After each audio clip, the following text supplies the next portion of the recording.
So we're day 20, this is leaving Byrness, and after much umming and ahhing about what the hell to do tonight, decided to wild camp. There's going to be about 5 of us wild camping. So I'm now walking with Toby and Nick, and we've got to make our way back across, like along the road a little bit, back to the hotel, and then it continues up. And it's going to be a day of a lot of up today. And because we're not sure if we're going to find water up there, we're carrying a lot of water. But thanks to very kind Toby, with his little day pack kind of style rucksack, he's offered to take some water for us and then give it back to us when we get to, hopefully, more or less where we're going to camp tonight. So that's a really big help. Thank you so much. You're drinking this one first. No, we're not drinking that water first. What? Toby needs to practice because he's thinking of upgrading to the camping realm. So a little bit of practice with a heavy pack. Oh, good training. Anyway, right, so yeah, lots of up. Apparently nice views, bit of rain on and off. And that's today.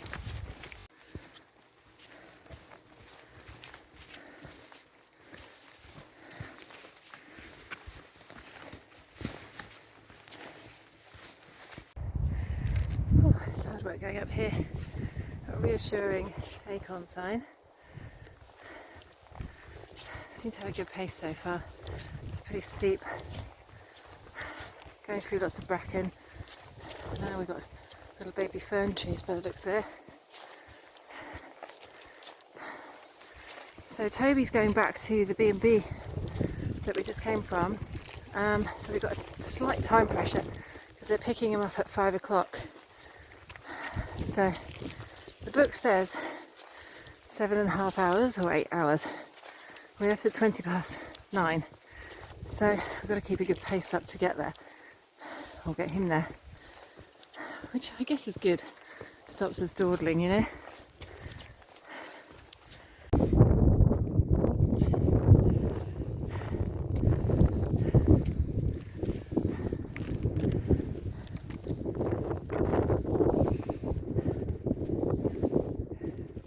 Oh, they're only just up ahead of us, like the family. I thought we might catch them up. We're just passing this sign saying danger. Do not touch any military debris, it may explode and kill you. Dangers of the trail. You thought you had it bad with rough feet and blisters, but no, there's worse things out here.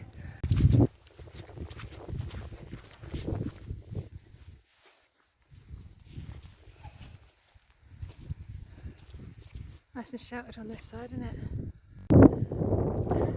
Amazing views. We're just sort of gently going up and down now. So these are the Cheviots. We've done the steep bit. We did like an hour of steep climbing. We passed the family. Actually, they're only just behind us. So they might be in a minute. We've said we're going to do another hour of steady walking.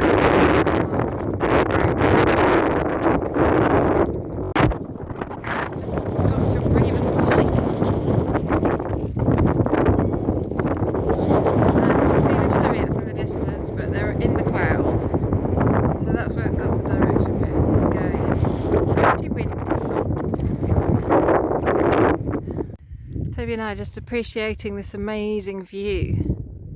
All these mountains around us. We've got great visibility. I couldn't tell you what half of them are called. I mean, the Cheviots are some of them over that direction. But you get the colours, all the layers and the moorland colours. The little trees, all the fields in the distance. Seems to be the sun out down there. Fence, gate. Because you don't know when you're going to come back and actually see these things again. Maybe never, you know. So you've got to actually just appreciate them in the moment you are. Take a little sort of mental snapshot of them. And keep it. Yeah, keep the memory of it. So we've lost Toby. Toby went off and because he needs to get there by 5 and we're not going fast enough. We wanted to stop for a cup of tea and a little snack, so Rick and I just stopped and had a brew, had some snacks, nice rest as well. Now we're going to try and push on and find there's a shelter hut in about 5 miles, which is probably about another 2 hours walking, hopefully. And it did just start raining a little bit ago. It stopped again now. It got a bit cold because it stopped. So yeah, we're going to aim for the hut and then we're going to get rain when we get to the hut, basically. And it's probably going to be raining a bit on and off by then, so we might appreciate the shelter as well.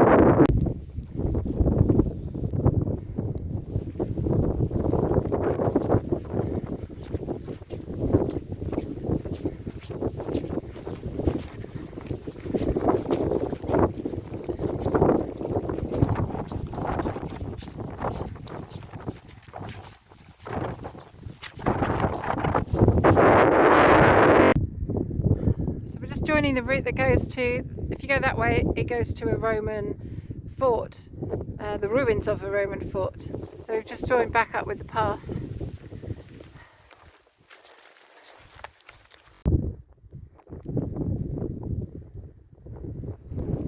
So I just reached the shelter, which is great because it's pissing down now. Hello! That's perfect timing, isn't it? It was. My God. Absolutely. Come on in, come on in, come on in. Plenty to see, plenty of bench space, loads of space. Hello. Hello. Nice and cosy. Yeah, it's a bit dark in here, isn't It it? is a bit dark. Hannah's put her light up, Oh yeah.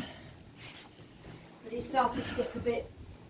It's a little bit yucky. Yeah. Yeah, I think it's going to pass though. It looks like it's a big cloud. Yeah, I think we're going to get little sunny bits and rainy bits, a bit of Yeah. everything, aren't we? So windy out here. We left the shelter.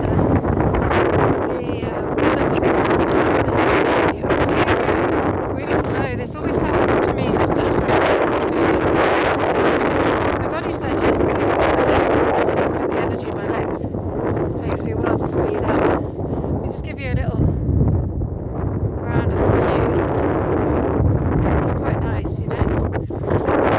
So we've just been looking at a map, and the other one's in the little hut, and talking about plans for today. We've got 19 miles left until the end of the route, that is. So we've already done, I think we've done 9 miles so far.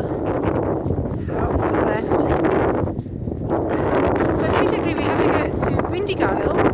That's like the halfway point. And then the idea is that we press on. We have to do, there's like a kind of extra big spur coming off that goes to the Cheviots. But a lot of people say that you can leave your bag at the bottom and then just go up and do that bit and come back down again. Now that's probably after about 19 miles from Byrness. So we're thinking if we can get like a 20-mile day. I hope you can hear me and the wind isn't going in the microphone too much. I'm trying to protect it. I'm not sure if I'm actually doing a very good job. So if we can get to the bottom of that spur bit, and if we can do that today, we've got the energy in our legs still left. It'll be good not to have to do that tomorrow. I just met a couple of people. There's a nice flat place where we can pitch tents, and there's also a mountain refuge.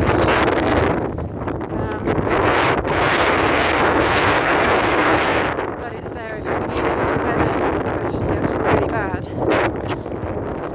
I'm not gonna lie, this is hard. It's been a hard morning. Just because my body's tired, my mind's tired.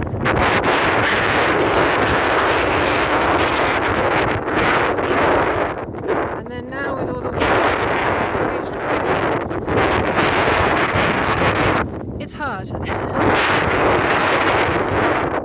Every time I sit down I don't feel like getting so the more we can do today, the shorter the day is tomorrow. And that can only be a good thing, let's face it. It's so nice though to have met such lovely people and, you know, not have to do this section alone, because that would be quite miserable. But there's a lot of kind of camaraderie, and we're picking each other up, a lot of positivity with the other ones. You know, we're all tired, we're all looking forward to finishing, but it's fun as well.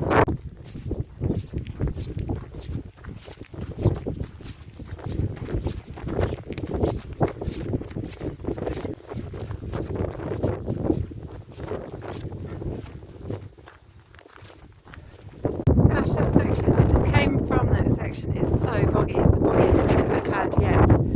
I'm still, do you know, I haven't had wet feet yet, and I'm trying to maintain my not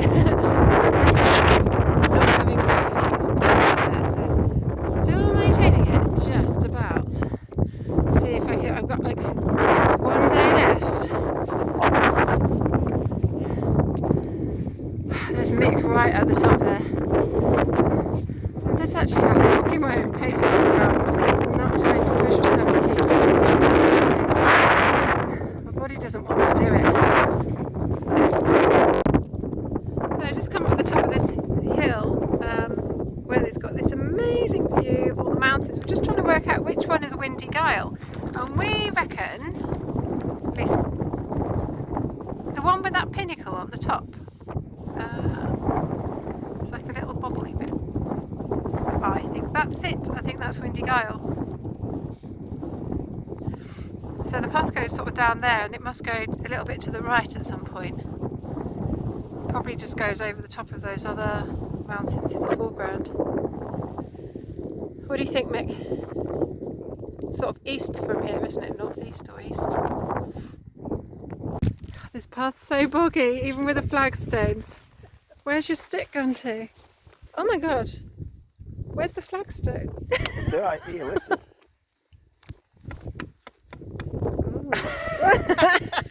There's a footprint over there. Somebody's tried to make a dash for it over that way. Alright. I might head for that section actually. Across here. Yeah.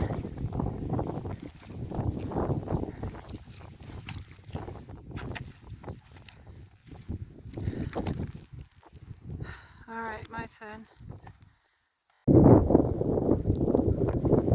Wow, look at this. It's quite incredible. It's the gorse as well. So that in front of me must be the infamous Windy Gyle. I suppose you can hear why they call it Windy Gyle. It's so windy up here. Keeps gusting and then dying off a little bit, gusting a bit more, but the temperature is also supposed to drop when we go up there by a few more degrees. I'm going to go down here by the looks of it, and then up that one in the middle, and up to the peak of the darker one behind.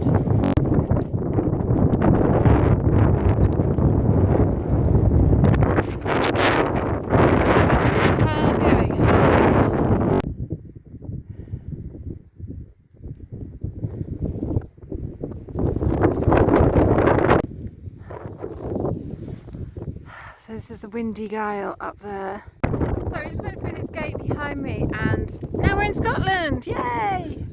So we're free to camp anywhere we want without being disturbed. But we're not going to do that, we're going to press on and do another 6 miles, right, Mick? We want to do 20 miles to that shed. So here's the peak of Windy Gyle. Made it up here finally. Got a signpost here. The Shill is 7 miles away.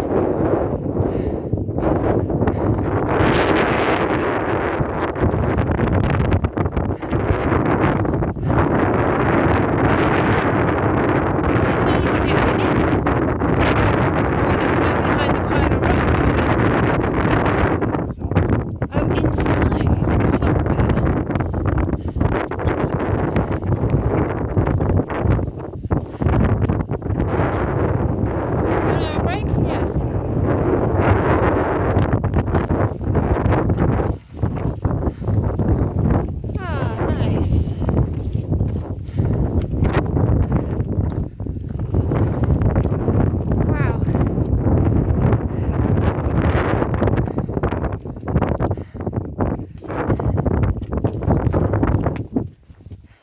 kind of little rocky stone chairs.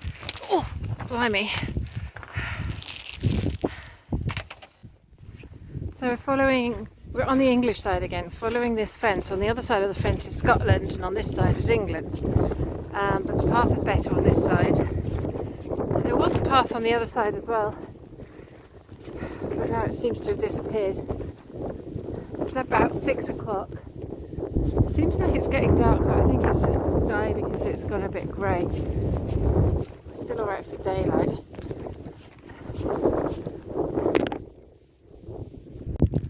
So we've got a bit of a whiteout. It's gone really misty. Barely see anything. Luckily we've got this flagstone path we're following, so we can't get lost all that easily. Can we? Oh, it's like 7 o'clock. I don't know about Mick, but my knee's hurting. I'd quite like to stop now, but we reckon, what was it, 3 k's away, you think? Something like that. So it's not so far. We need to try and get there really, because this ground is so boggy, there's no way you can pitch a tent on it, to be honest. So we just need to kind of keep going until we find somewhere suitable to camp, really. That's all there is to it. So, gosh, this is exhausting. We just had another steep bit. Can't see anything, but just out of the mist, I can make out a sign. And this appears to be the bottom of the spur path that goes up to the Cheviots. It is included in the Pennine Way, so we have to do it. But there's no point doing it now. I mean, look, you're not going to see anything. I can't even see the mountain. But this is the turning point. So I think what we've decided to do is go through this gate here to the left where the path continues, and apparently there's a place which is kind of sheltered and quite close by. It could even be just right here. Look what I've just spotted. This is Derek, Carolyn's and Anna's bag. So they've obviously gone to do the summit. That's the path to the summit. So we're just following the Pennine Way path a little bit further. We intend to go back and do the summit tomorrow morning because you can't see anything. We're trying to look for a little bit of ground where we can camp, and we reckon this might be it. You can't see anything though, so you don't really know what you're next to. I mean, there's a little wally bit there. Get some shelter and we find out which way the direction of the wind is. Well, it's behind us, isn't it? So Yeah, but is it going to change overnight? I don't think the forecast didn't seem like it was going to change, whoops, that much. Is this like a cliff edge? What's this then? There's a little shelter here, a wall. Looks a bit rocky, doesn't it? I think I'd like to put my tent on that.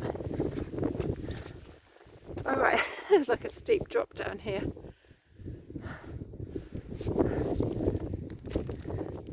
Yeah, I reckon around here somewhere would be alright though. Alright, it's 8 o'clock. I just managed to get my tent pitched up, and my new strategy of taking the inner down is working because it's all dry inside, even though it's absolutely chucking it down outside, which you might be able to hear. I pitched it so that the wind is coming from that way. So it gives me a little bit of space here, and it's not all like the rain's not blowing straight into the tent. Nice and flat. We're in Scotland, so I don't have to worry about wild camping. And Nick is he's pitched his tent just over there, which is kind of nice to have somebody close by, you know. I'm not completely on my own. So now basically I'm soaking wet because it just started to chuck it down just as I was putting my tent up, which is a bit of a bummer. So I don't want to get in my nice dry inner when I'm completely drenched, but I'm going to have to try and take off my waterproof gear, leave it out here in the little porch area so that I can get into the snuggly, nice, dry bits inside. And then I'm going to try and cook some dinner on my stove. Sounds like it's getting worse, doesn't it? I think it's going to be quite bad for about an hour, and then hopefully it's going to stop about 9 o'clock or so. But if not, I feel like I can trust this tent. The ground is quite nice and soft, so it was easy to get the pegs in. Although over this way, there is a kind of sudden drop. I'm not going to lie. There's also quite a few rocks, and it's not like a cliff edge drop. But this little section of the tent at the end is kind of going over a rock, which I didn't really plan that right. I should have moved the tent that way a little bit, but it was raining so hard. I thought, well, I'll just move my mattress that way a bit so that I haven't got my head in the dip at the end. So I'm going to have to be careful of that in the night a little bit. So tonight's dinner is going to be an adventure food pack, which sounds like luxury right now. And basically some little snacky things that I can find, which is fine. And even though it's just 8 o'clock, I'm sort of happy to basically get to sleep if I can. The wind is sort of buffeting the tent quite a bit. I don't really want that touching the inner, because otherwise it's going to make my nice inner wet. I'm going to have to tighten up my guy ropes, I think, which means going out in the rain again. So it's good that I didn't take my waterproofs off just yet. I hope the wind dies off a little bit. Anyway, alright, so that's enough for one day. I shall see you tomorrow. Climbing the Cheviot peak first thing, without my pack. I can leave my pack at the bottom, or maybe even just leave my tent pitched here, I'm not sure yet. See what happens in the night.